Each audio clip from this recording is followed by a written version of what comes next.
बड'लेण्ड दाबिखौ लाना फेब्रुवारि दानाव दिल्लीसिम गोसोखां बिलाइ हैनायनि लाहार फाहार। फैगौ फेब्रुवारि दानावहाय दिल्लीयाव थांनानै मेम'रेन्डाम हैनायनि मोनसे लाहार फाहार लादों। बेनि सायावनो जों सावरायनाय जादों। आलादा बड'लेण्ड बिनायनि गोबां सोद्रोमाफोरा थैलांबाय। आलादा रायजो बड'लेण्ड बिनायनि जोंनि गोबां सोद्रोमाफोरा दिनै थैलांबाय। बड'लेण्डनि थांखिसिम दाबो जों सौहैनो हायाखै। जों बेफोरनि जोंनि जेनाखि सिमां बा जोंनि थांखिमोन बे थांखियाव जों सौहैनो हायाखै। असमियाफोरनि गाग्लोबनायनिफ्राय जोंनि हारिखौ जों उदां मोनहोनो थाखाय बैसो थांदोंब्लाबो नागाराखै। असमियाफोरनि बे गाग्लोबनायनिफ्राय जोंनि हारिखौ जेरैबाबो जोङो मुक्ति मोनहोनो थाखाय बा सोबख'नायनिफ्राय बारग'होनो थाखाय जोङो जेरैबाबो बड'लेण्डखौ नांगौ होननानै जों दा नैबे बैसो बाबेनदोंबाबो जों दा आवगायगासिनो दं।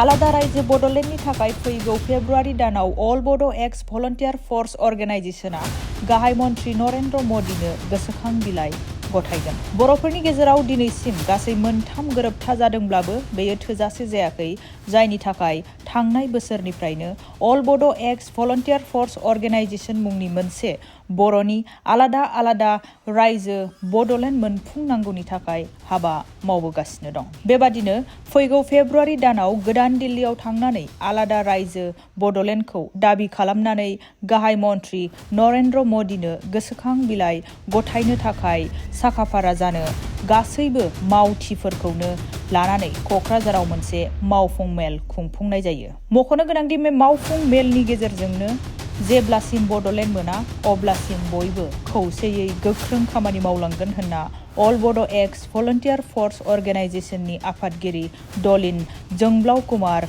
ब्रह्मआ खौरां मेलनि गेजेरजों ओरैबायदि फोरमायो। गिबियावनो गोदान बोसोरनि खुलुमग्रोबाय। दिनैहाय जोंनि मावफुं आफादनि मेलमोन बियो।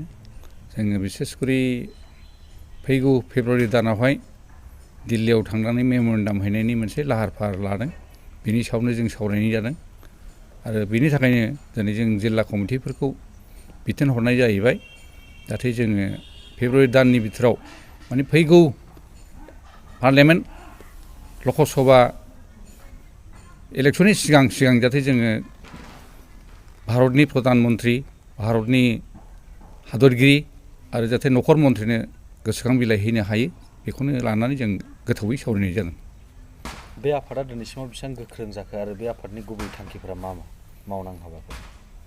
जोंनि गोख्रों बुङोबा बेखौनो होननांगोन, जों दिनैसिम 2022 11 सेप्तेम्बरनिफ्राय उजिनानै दिनैहाय जों बोसोरसेनि लिस्ट बारदों। दा बेवहाय जोङो 6था डिस्ट्रिक्टखौ जों दानो हाबाय, जेरैहाय क'क्राझार, चिरां, बाक्सा, तामुलपुर, उदालगुरि आरो कामरुप मेट्र'। जों बे 6था डिस्ट्रिक्टखौ जों दानो हाबाय।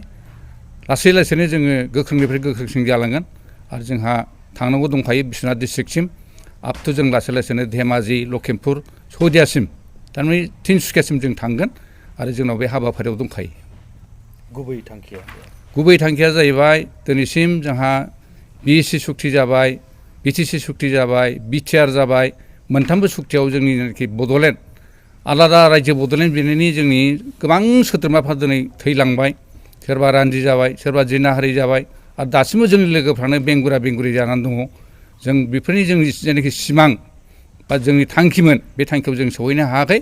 ओंखायनो असमियाफोरनि बे गाग्लोबनायनिफ्राय जोंनि हारिखौ जेरैबाबो जोङो मुक्ति मोनहोनो थाखाय बा सोबख'नायनिफ्राय बारग'होनो थाखाय जोङो जेरैबाबो बड'लेण्डखौ नांगौ होननानै जों दा नैबे बैसो बाबेनदोंबाबो जों दा आवगायगासिनो दं आरो जुजिलांबाय थागोन।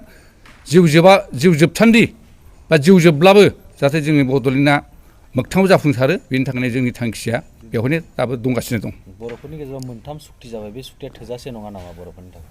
बर'फोरनि गेजेराव मोनथाम सुक्ति जादोंब्लाबो बे जोंना BSc सुक्ति बेथ' सिमा थिग जादोंमोनब्लाबो जोंनि जेनाखि पावार एन्ड फांसन बेफोर थिग जायाखै। दाना BTC सुक्तियाव जेनेबा BLTजों भारत सरकारजों आसाम सरकारजों जादोंमोन। बेवहायबो जोंनि माखासेया जुदि पार्लामेन्टारि जोङो आयेनखौ मोनदोंमोनब्लाबो बिसिमबो थिग जायाखै आरो दिनैसिम 6 सिडिउल होनबाय जेनेबा BTC सुक्तियाव।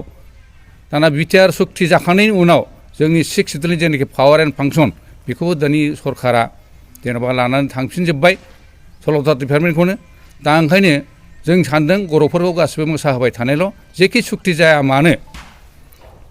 जाया मानो माने बर'फोरनि सायाव सुक्तिनि सायाव सुक्तिल' जायो जोंनि आलादा रायजो बिनायनि जेनाखि मोनसे जोंनि थांखि बे थांखिखौनो जोंनिखौ जाफुंहोआखै आरो बर'फोरखौ खालि मोसाहोनाय बा सोरखौबा सोबख्लुनाय बा राजखान्थि खैसारिजों जोंखौ बुख्रुबनाय बा नासयनानै दोननाय बिदिल' खालामगासिनो दं दानि सरकारा। नोंथांमोननि आफादाव नुनो मोनो गासिबो बैसोगोरा लाइमोनफोरखौ नुनो मोननाय जायो बेनि सायाव मा बुंगोन?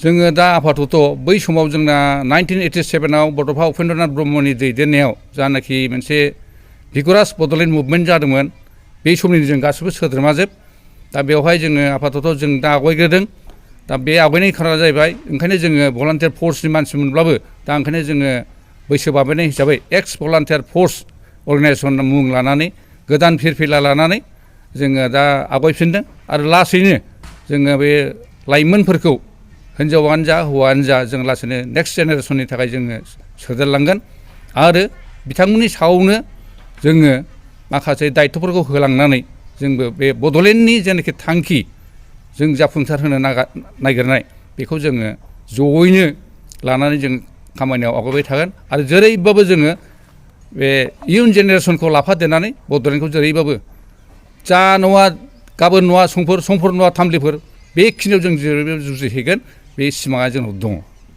नोंथांमोननि अल बड' एक्स भलन्टियार फर्सनि आफादा बबेबा राजनितिजों लोब्बा दं?